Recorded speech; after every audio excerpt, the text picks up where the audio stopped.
အားလုံးပဲမင်္ဂလာပါရှင်အိမ်မှာရှမ်းခုတ်ဆွဲလေးလှုပ်ရှားဖြစ်တာနဲ့ရှမ်းခုတ်ဆွဲကောင်းကောင်းချက်စားလို့ရအောင်ချက်နည်းလေးကိုပိုးလာမျှဝေပေးတာဖြစ်ပါတယ်စီမွေးအနက်မှုန့်မွေးလေးနဲ့အရသာလုံးဝမအီပဲအရန်ကိုစားလို့ကောင်းတဲ့ရှမ်းခုတ်ဆွဲချက်နည်းလေးမို့ပိုးနဲ့တူတူလိုက်ချက်ကြည့်ကြရအောင်နော်တဆင့်ချင်းအသေးစိတ်လုပ်ပြထားတာမို့လို့ချက်ရအဆင်ပြေမယ်လို့မျှော်လင့်ပါတယ်ရှင်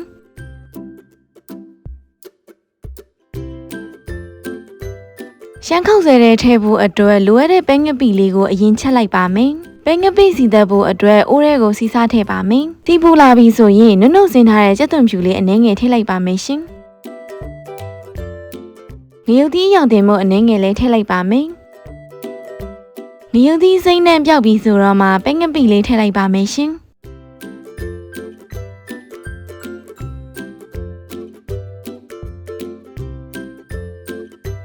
ရေနွေးလေးအနှဲငယ်ထည့်ပြီးပဲငပိအစိမ်းနဲ့ပြောက်တဲ့အထိတဲထားလိုက်ပါမယ်။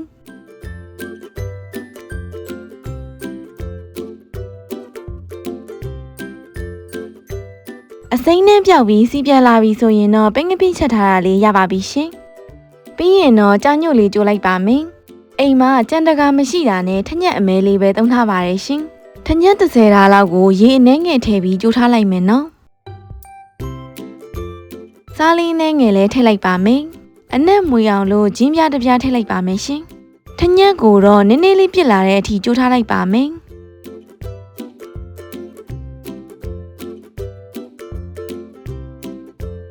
ပြစ်လာပြီဆိုရင်တော့အနေရီမပါအောင်လို့စကားလေးနဲ့စစ်လိုက်မယ်နော်။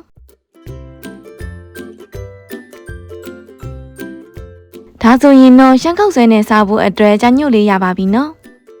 အခုကတော့ရှမ်းခုတ်ဆွဲထဲမှာမပါမဖြစ်ထည့်ဖို့အတွက်စီမွေး3မျိုးလုပ်ပါမယ်။ချောက်ကောမုန့်နဲ့ပါကောမုန့်လေးတွေလိုအပ်ပါရဲ့ရှင်။စီမွေးလုံးမဲ့ပကံလေးကိုချောက်ကောမုန့်နဲ့ပါကောမုန့်ကိုထမင်းစားစွန်းတစ်ဝက်စီထည့်လိုက်ပါမယ်။လှော်ထားတဲ့နှမ်းလေးတွေလည်းထည့်လိုက်ပါမယ်ရှင်။ပါဝင်ပစ္စည်း3မျိုးလုံးကိုနှံ့သွားအောင်လို့ရောင်းမွေထားလိုက်ပါမယ်။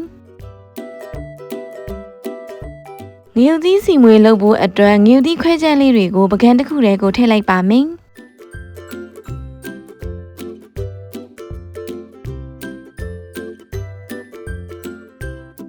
စီယိုပူနေအောင်တဲထားပြီးတော့ငရုတ်သီးခွဲချက်ပကံနဲ့ကိုဖြည်းဖြည်းချင်းစီထည့်လိုက်ပါမယ်ရှင်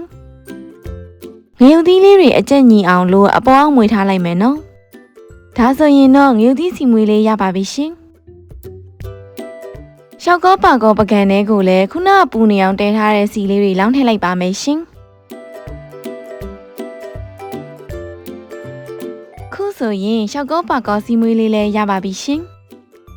ရှမ်းခုတ်ဆွဲနဲ့တွဲစားဖို့အတွက်ကြက်သွန်ဖြူစီချက်လေးလုပ်ကြမယ်နော်။ကြက်သွန်ဖြူလေးတွေကိုမညက်တညက်ဖြစ်သွားအောင်ကြိတ်ဆက်လေးနဲ့ကြိတ်လိုက်ပါမယ်ရှင်။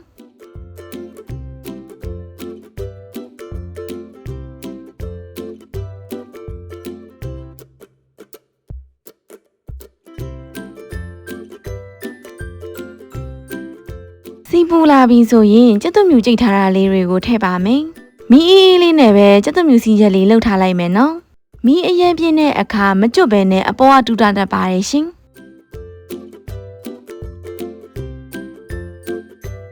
ရွှေဝါရောင်လေးပြောင်းပြီဆိုရင်ဆဲထုတ်ထားလိုက်ပါမယ်။စီကျန်းတဲ့စီကိုတသက်စီခွဲပြီးအေးအေးခံပြီးမှပြန်ရောပေးလိုက်ပါမယ်နော်။ဒီနည်းလေးနဲ့ဆိုကြက်သွန်ဖြူစီချက်လေးကပျော့လာတာမျိုးမဖြစ်ပဲနဲ့ကျွတ်လေးပဲဖြစ်ပါတယ်ရှင်။ဒီတစ်ခါတော့ရှမ်းခုတ်ဆွဲတဲ့ထည့်ဖို့အတွက်ကြက်သားချက်ကြမယ်နော်။ကြက်သားကိုတော့ပိုးကကြကြခန့်အောင်လို့ကြက်သွန်နီမထည့်ပဲကြက်သွန်ပြူနဲ့ဂျင်းလေးပဲထည့်ထားပါတယ်ရှင်။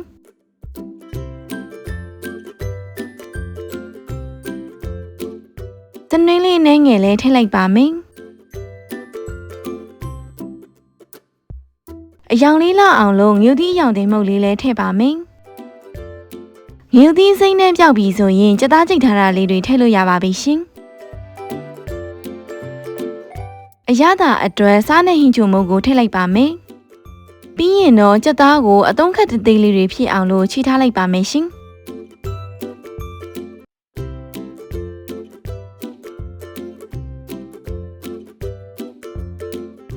ကြက်သားလေးတွေကကိုလိုချင်တဲ့အရွယ်လေးတွေရပြီဆိုရင်ရေနွေးလေးထည့်ပြီးတော့ကြက်အောင်တဲထားလိုက်မယ်နော်။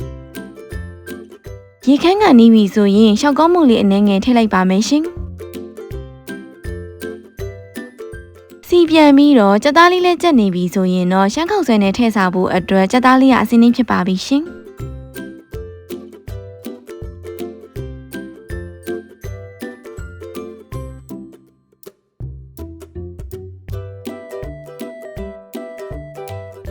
နောက်ထပ်လိုအပ်တာလေးတွေကတော့မြေပဲမှုန့်နှမ်းလော်နဲ့ကြက်သွန်မိတ်တို့ပဲဖြစ်ပါတယ်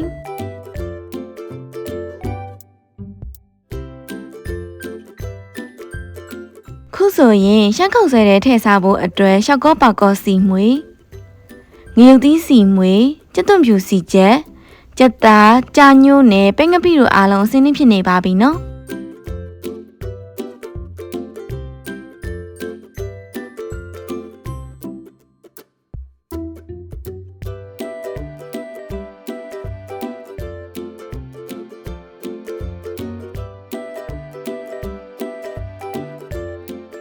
ဟောက်ဆဲလေးစပြုတ်ကြမယ်နော်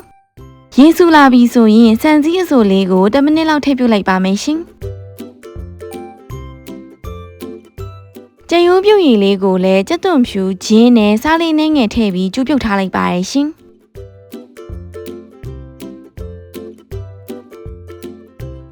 ပွဲစားပြင်မှုအတွက်ပြုတ်ထားတဲ့ခောက်ဆဲလေးတွေကိုအရင်ထည့်လိုက်ပါမယ်ပဲငယ်ပြားရဲ့အကျဲအနှဲငယ်လေးထည့်လိုက်ပါမယ်ရှင်ကြာညှို့ကြိုထားတာလေးလည်းထည့်ပါမယ်ကြက်သွန်ဖြူစီချက်နဲ့ရှောက်ကောပါကောစီမွေးလေးလည်းထည့်လိုက်ပါမယ်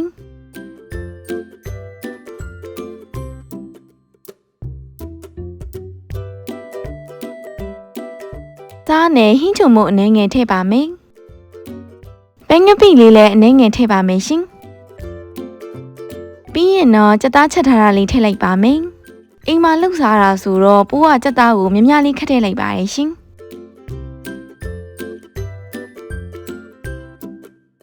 ငရုတ်သီးစီမွေးလေးရယ်နှမ်းနဲ့မြေပဲမုတ်လေးရယ်ထည့်ပါမယ်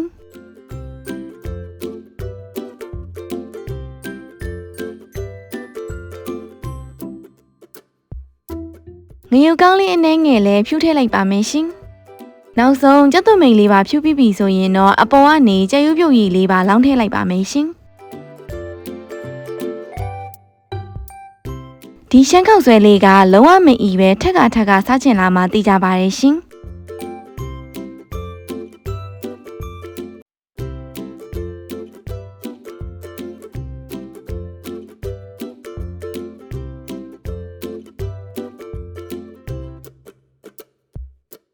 ချမ်းချင်လေးရယ်ငရုတ်ကောင်းနဲ့ကြက်သွန်မိတ်အနှဲငယ်ဖြူထားတဲ့ကြက်ပြုတ်ရည်လေးရယ်နဲ့တွဲစားကြမယ်နော်ပိုးတို့အိမ်မှာဆိုရင်ပဲငပိနဲ့ကြက်သားဟင်းလေးကိုကျိုးလုပ်ထားပြီးတော့စားချင်တဲ့အချိန်တိုင်းအလွယ်တကူပဲလုပ်စားဖြစ်ပါရဲ့ရှင်ပဲငပိနဲ့ကြက်သားကိုတော့ရေခဲတက်တာထဲမှာထည့်ထားမယ်ဆိုရင်ကြအထားခံပါရဲ့ရှင်ဒီရှမ်းခောက်ဆွဲလုပ်နည်းလေးကပိုးအစင်စင်ပြောပြထားတာမို့လို့လုပ်ရတာလွယ်ပြီးအိမ်မှာလုပ်စားဖို့အဆင်ပြေမယ်လို့မျှော်လင့်ပါရဲ့ရှင်ဒီနေ့ဗီဒီယိုလေးကတော့ဒီလောက်ပါပဲရှင်ခုလိုမျိုးဟင်းချက်နည်းလေးတွေရောမုတ်လုံနည်းလေးတွေပါအမြဲတင်ပေးသားမှာဖြစ်လို့ပို့ရဲ့ channel လေးကိုလည်း subscribe လုပ်ပေးသားပါအောင်နော်အားလုံးပဲနောက်ဗီဒီယိုကြရင်ပြန်တွေ့ပါမယ်ရှင်